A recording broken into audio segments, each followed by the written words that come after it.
about the pronoun. Okay, this is a topic from grammar. So today, we are going to study about the pronoun. So first, I am going to start this by explaining you about the pronoun. सबसे पहले इसको मैं start करती हूँ ये बताते हुए कि प्रोनाउन होता क्या है.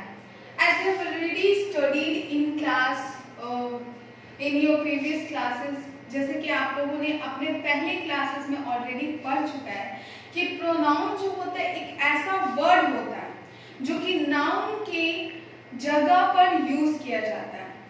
अब इसमें आता है क्वेश्चन कि आप पूछोगे आप नाउन के बारे में ऑलरेडी पढ़ चुके हो. किसी भी व्यक्ति, वस्तु, स्थान या चीजों के नाम को हम लोग क्या कहते हैं? नाउन कहते हैं. यानी कि noun is the name of person, place, animal और थिंग. तो इस नाउन के प्लेस पर जो वर्ड्स यूज किए जाते हैं उन्हीं को हम लोग क्या कहते हैं? प्रोनाउन कहते हैं. ओके, अब आता है कि वो प्रोनाउन कौन कौन से होते हैं. तो ये देखिए एग्जांपल है he, she, it, you, we, his, her. और इसके अलावा और भी होते हैं these, that, these, those, which, whom. ये सारे क्या होते हैं? प्रोनाउन होते हैं. जब हम लोग काइंड्स ऑफ प्रोनाउन के बारे में पढ़ने जाएंगे तो हम लोग पता करेंगे कि कौन कौन से काइंड्स ऑफ प्रोनाउन होते हैं. यहाँ पे मैं आपको एक सेंटेंस के थ्रू ये एक्सप्लेन करने जा रही हूँ कि किस तरह से नाउन की जगह पर इस्तेमाल होता है और क्यों हम लोग करते हैं नाउन के प्लेस पे प्रोनाउन का यूज. देखो, अगर कोई भी सेंटेंस आप लिख रहे हो तो उस सेंटेंस में बार बार एक ही नाउन को लिखोगे तो वो थोड़ा अजीब लगता है. तो इसीलिए उस बार बार नाउन के रिपीट होने से बचने के लिए हम लोग उसके प्लेस पे किसका यूज करते हैं? प्रोनाउन का यूज करते हैं. जैसे यहाँ पे देखिए एग्जांपल है, Rohan is popular because Rohan is kind and helpful. यहाँ पे कह रहे हैं कि रोहन पॉपुलर है, रोहन मशहूर है. क्यों? क्योंकि रोहन जो है वो काइंड है, दयालु है और हेल्पफुल है, मददगार भी है. तो अब देखो यहाँ पर भी रोहन यूज हुआ और यहाँ पर भी रोहन यूज हुआ क्योंकि दोनों जगह रोहन की ही बात चल रही है. अब इस सेंटेंस में बार बार रोहन का यूज हो रहा है, थोड़ा लेंथी हो जा रहा है. तो इसको शॉर्ट करने के लिए हम लोग क्या कर रहे हैं कि देखो फर्स्ट पार्ट तो इंडिकेट कर दिए कि रोहन क्या है? पॉपुलर है. लेकिन वही जब उसका सेकेंड सेंटेंस आ रहा है तो चूंकि रोहन एक लड़का है तो इसलिए उसको हम लोग प्रोनाउन ही के जरिए क्या किए? रिप्लेस कर दिए. तो देखिए कि वो सेंटेंस भी क्या हो गया? ज्यादा लेंथी नहीं हुआ. तो इस तरह से आप देख लो कि ये जो रोहन नाउन है इसकी जगह पे कौन सा वर्ड यूज हुआ? ही. तो चूंकि ही नाउन की जगह पे यूज हो रहा है इसलिए इसको हम लोग क्या कहते हैं? प्रोनाउन कहते हैं. जो नाउन के प्लेस पे यूज हो जाए उसको हम लोग क्या कहेंगे? प्रोनाउन कहेंगे. जैसे यहाँ रोहन के प्लेस पे क्या यूज हुआ है? ही का यूज हुआ है.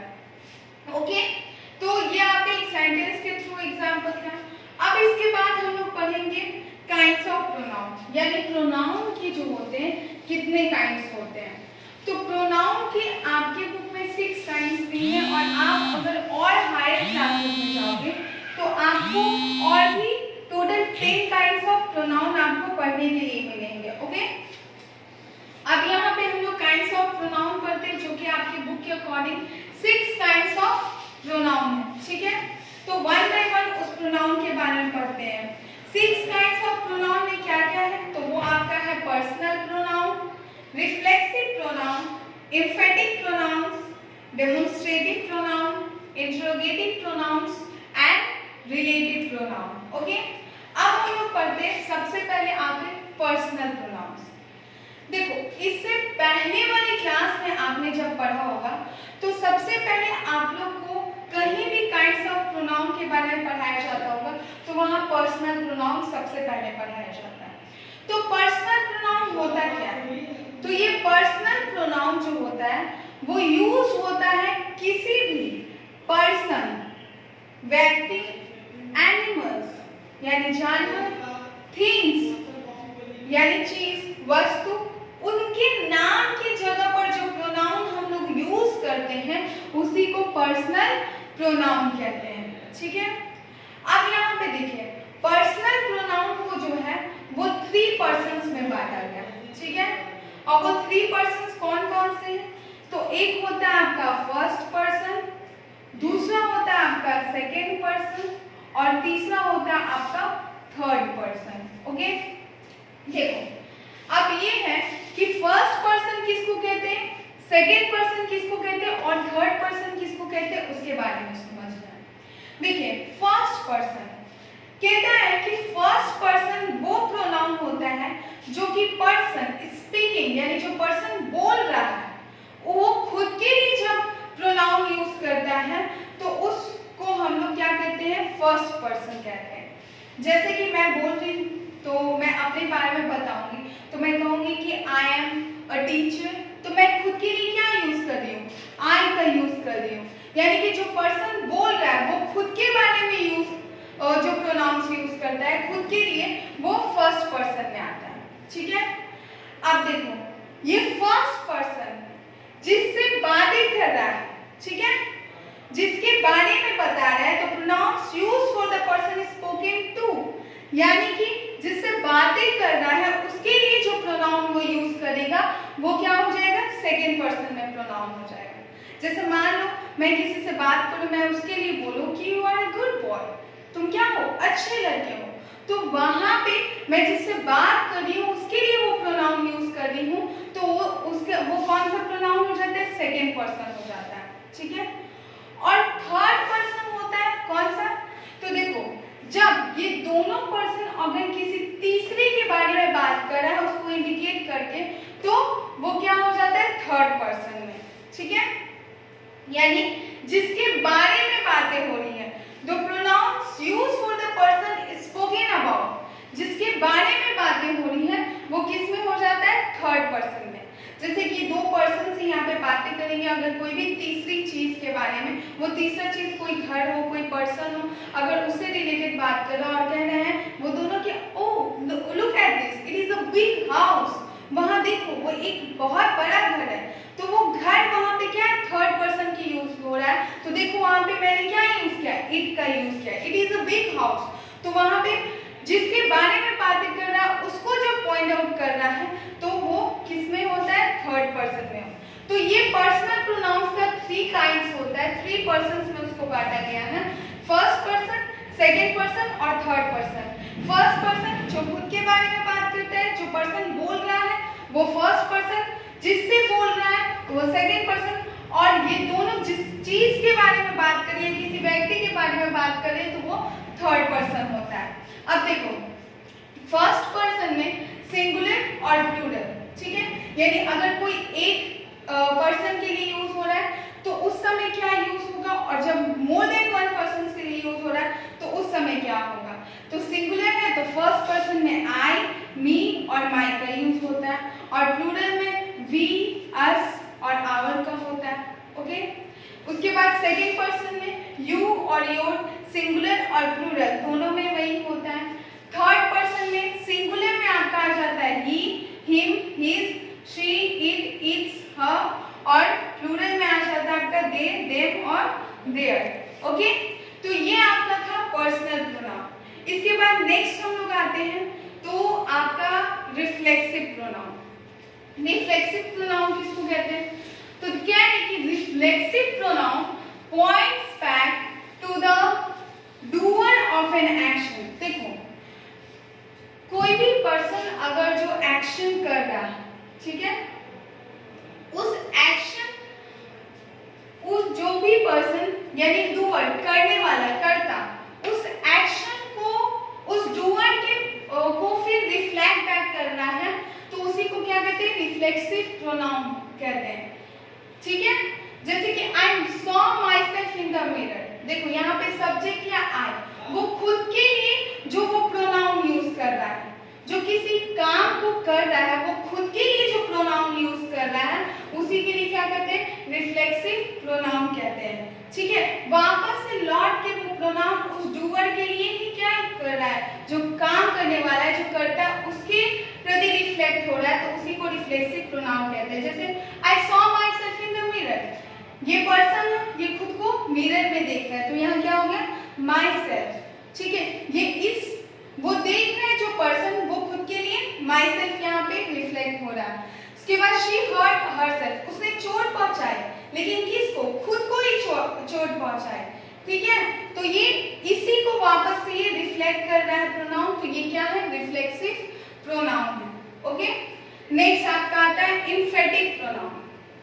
इम्फेटिक प्रोनाउन क्या होता है, व्हेन द सेल्फ फॉर्म, कह रहा है कि ये जब सेल्फ फॉर्म मतलब क्या, कि जो प्रोनाउंस होते हैं हिम, हिज, हर, इन सब में सेल्फ लग जाता है। जैसे यहाँ पे देखिए माई सेल्फ, हिम सेल्फ, तो यही सेल्फ फॉर्म कह रहा है। When self form, himself, myself या फिर herself, etc of a personal pronoun is used just near the subject, यानी सब्जेक्ट के ठीक नजदीक वो यूज होता है to show an emphasis, emphasis दिखाने के लिए, यानी इस पे जोर डालने के लिए, तो उसी को हम लोग क्या कहते हैं, एम्फेटिक प्रोनाउन कहते हैं। जैसे देखो I myself wrote a letter, यहाँ पे देखना कैसे वो कोई भी वर्ड कर रहा है, उस वर्ड पे जोर डाल रहा है कि वो वर्ड जो है वो उसी ने किया है, या फिर तो वही क्या होता है, एम्फेटिक प्रोनाउन। और हमेशा याद रखना एम्फेटिक प्रोनाउन जो होता है वो हमेशा सब्जेक्ट के नेक्स्ट यूज होता है, सब्जेक्ट के नजदीक यूज होता है,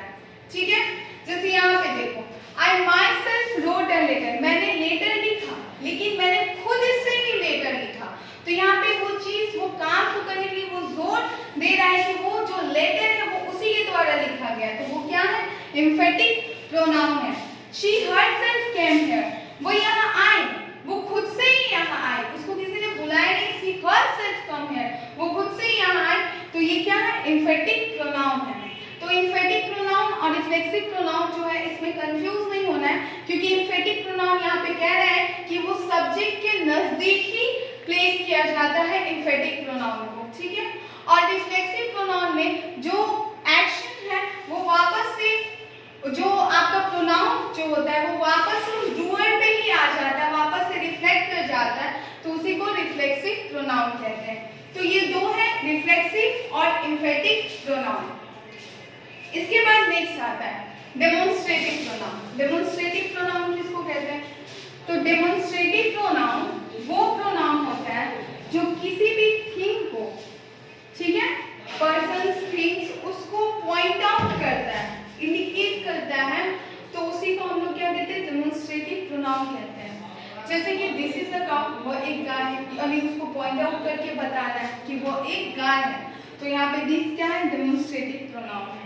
उसी तरह दोज आर बॉयज, वे लड़के हैं, और दोज बॉयज आर प्लेइंग, वे लड़के खेल रहे हैं, तो ये क्या है, डेमोन्स्ट्रेटिव प्रोनाउन है, यानी वो किसी भी नाउन को पॉइंट आउट करके उसको इंडिकेट करता है कि वो उसी नाउन के बारे में बात करे, तो वो उसके लिए जो प्रोनाउन का यूज किया जाता है उसको डेमोन्स्ट्रेटिव प्रोनाउन कहते हैं। ओके, जैसे दिस, दैट, दीज, दोस, ये सब क्या है, डेमोन्स्ट्रेटिव प्रोनाउन है। इसके बाद आता है इंटेरोगेटिव प्रोनाउन। इंटेरोगेटिव प्रोनाउन किसको कहते हैं, तो इंटेरोगेटिव प्रोनाउन वो प्रोनाउन होता है जो क्वेश्चंस पूछने के लिए यूज किया जाता है, उसी को हम लोग क्या कहते हैं, इंटेरोगेटिव प्रोनाउन। जैसे व्हाट इज योर नेम, देखो जितना WH वर्ड्स होते हैं वो सारे क्वेश्चंस पूछने के लिए यूज किए जाते हैं। जैसे who is your father, what is your name, तो ये क्या करे, क्वेश्चन पूछने के लिए यूज हो रहे, इसलिए क्या है, इंटेरोगेटिव प्रोनाउन है। उसके बाद आपका एक आता है last, sixth, relative pronoun. Relative pronoun हम लोग किसको कहते हैं, तो रिलेटिव प्रोनाउन वो प्रोनाउन है जो दो सेंटेंसेस को ज्वाइन करता है, ठीक है, और साथ ही साथ वो प्रोनाउन जो ऑलरेडी उस सेंटेंस में जो नाउन प्रेजेंट है उसके लिए यूज किया जाता है, तो उसको हम लोग क्या कहते हैं, रिलेटिव प्रोनाउन कहते हैं, ठीक है। जैसे I know the man who helped you, मैं उस आदमी को जानता हूँ जिसने तुम्हारी मदद की। अब देखो ये हु जो यूज हुआ है, एक तो ये है कि ये दो सेंटेंस को जोड़ा है, ठीक है, एक तो आई नो द मैन और यहाँ पे एक हेल्प, और यहाँ पे हु की जगह ये भी हो सकता है ही हेल्प यू, तो यहाँ पे दो सेंटेंस को जोड़ा। अब ये जो हु है वो ये हु इस आदमी के लिए बोल रहा है कि जिसने, इस आदमी ने तुम्हारी मदद की, तो ये क्या हो रहा है, वापस उस नाउन के लिए भी यूज हो रहा है, तो ये क्या है, रिलेटिव प्रोनाउन है। ओके, तो ये 6 काइंड्स ऑफ प्रोनाउन है जो कि आपके बुक में दिए हुए थे। ओके, तो अब आपको करना क्या है, इसका बुक वर्क करना है, क्वेश्चन आंसर्स मैं प्रोवाइड करूंगी आपको व्हाट्सएप ग्रुप पे। अगर